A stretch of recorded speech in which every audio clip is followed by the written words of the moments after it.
হ্যাঁ এভরিওয়ান, কেমন আছো তোমরা সবাই? আশা করি সবাই খুব ভালো আছো, আমিও খুব ভালো আছি। কত কত জামা কাপড় দেখো তোমাদেরকে দেখাচ্ছি। তোমরা হয়তো ভাবতে পারো ঘরটা এতটা অগোছালো হয়ে কেন পড়ে আছে। কারণ হচ্ছে দুদিন ধরে জামা কাপড়গুলো কাচা হলো অর্ণব যাওয়ার পরে, তো সেই জামা কাপড়গুলো গোছানো হয়নি। আজকে ভাবছি এগুলোকে সব গুছিয়ে যার যার জায়গা মতো রেখে দেবো।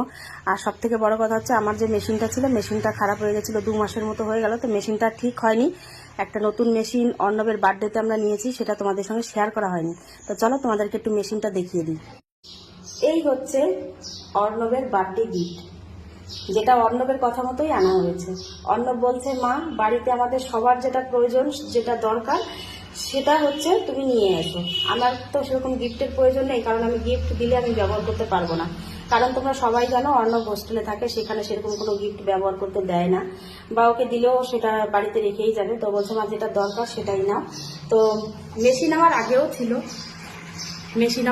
ছিল, সেটা ছিল হচ্ছে ওয়ালপুলের 7 কেজি হোয়াইট কালারের। ওটা আমার ইউটিউবে ভিডিও আছে দেওয়া, অনেকেই ওখানে যারা দেখেছো তারা হয়তো দেখতে পারো। আর এটা এবার নেওয়া হলো অ্যাশ কালারের এলজি 8 কেজি। তো মেশিন চলছে, বুঝতে পারছো, মেশিনে জামা কাপড় কাচা হচ্ছে। এটা হচ্ছে ফ্রন্ট লোড, ওটাও আমার আগেরটাও ফ্রন্ট লোডই ছিল। তো ওটা 2 মাস হয়ে গেল, খারাপ হয়ে গেছে। তো 2 মাস বসেছিলাম যে ঠিক হবে, তা দেখছি ঠিক হওয়ার মতো না, বাধ্য হয়ে তারপরে এটা নিয়ে এসেছি। আর এটা তোমাদের সঙ্গে আমি আনবক্সিং করতে পারিনি, তার জন্য সবার কাছে ক্ষমা চাইছি।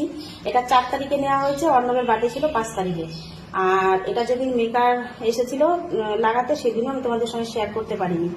তো আমার এই আজকের এই শেয়ার করে দিলাম। তো ভিডিওটা তোমাদের কেমন লাগলো অবশ্যই কমেন্ট করো। আমার মেশিনটা কেমন লাগলো, মেশিনের কালারটা কেমন লাগলো, সেটাও কিন্তু কমেন্ট করতে কেউ ভুলবে না। ঠিক আছে, সকলে ভালো থাকবে, সুস্থ থাকবে, সাবধানে থাকবে। দেখা হবে আমার আরেকটি নতুন ভিডিওতে। ততক্ষণের জন্য টাটা।